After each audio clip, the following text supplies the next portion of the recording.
ओए वावा लज्जती रात खलोने दी हाथ बन के कैदी होने दी। वावा लज्जती रात खलोने दी हाथ बन के कैदी होने दी। प्यारे रब दे अगे रोने दी और प्यारे रब दे अगे रोने दी। वावा सदके इस रवाने तो वाह लज्जती रात खलोने दी हाथ बन के कैदी होने दी।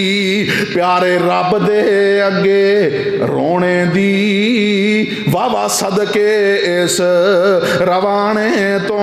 रब्बा दे दीदार दीवाने नू पादे खैर मलंग मस्ताने नू। ओए वाह लज्जती रात वावा लज्जती गिरिया जारी दी विच नफलां रात गुजारी दी।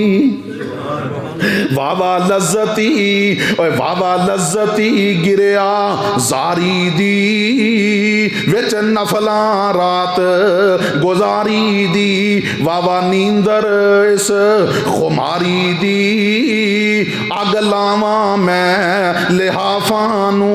रब्बा दे दीदार दीवाने नू पादे खैर मलंग मस्ताने नू।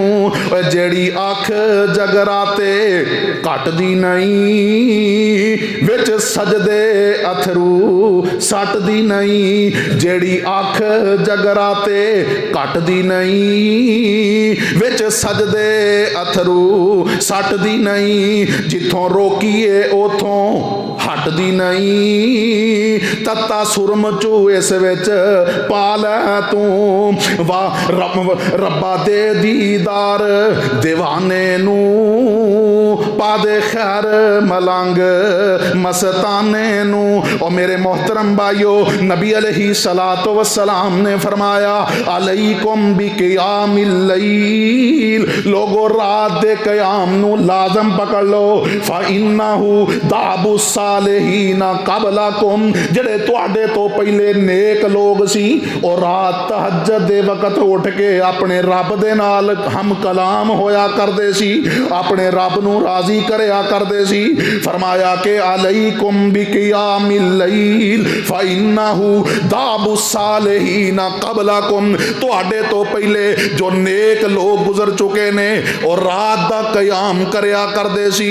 फरमाया कि रात दा क़याम ये ते अल्लाह वहुवा कुर्बतुल लकुम ये तुहानू अल्लाह दा कुर्ब हासिल करवा दिंदा है अल्लाह दे करीब कर दिंदा है। फरमाया कि वमन हातुल लिल इस्मी जेड़ा बंदा रात नू क़याम करदा है अल्लाह गुनाहां दे खिलाफ ओदी मदद फरमांदे ने। अल्लाह उसनू गुनाह करने दा मौका ही नहीं दिंदे।